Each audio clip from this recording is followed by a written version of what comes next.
Bir gurbet kuşu gibi sen çok uzaklara kondun.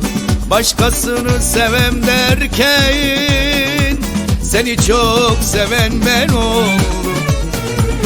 Bir gurbet kuşu gibi sen çok uzaklara kondun. Başkasını sevem derken seni çok seven ben oldum.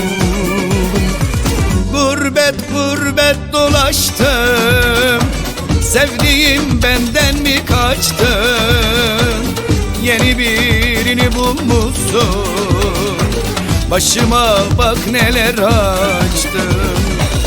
Diyar diyar dolaştım, sevgilim benden mi kaçtı?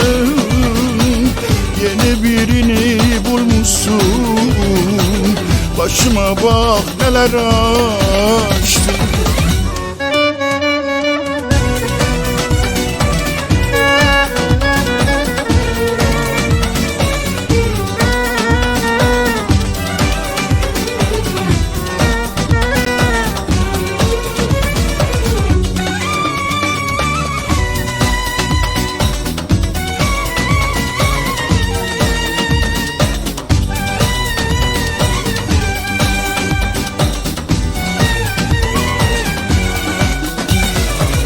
Benim saçlarım ağardı, sensiz dünyam karardı.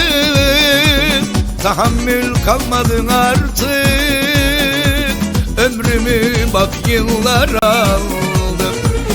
Benim saçlarım ağardı, sensiz dünyam karardı. Takatım kalmadı artık, ömrümü yıllara aldı.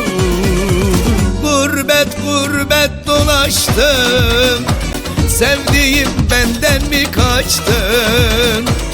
Yeni birini bulmuşsun, başıma bak neler açtım.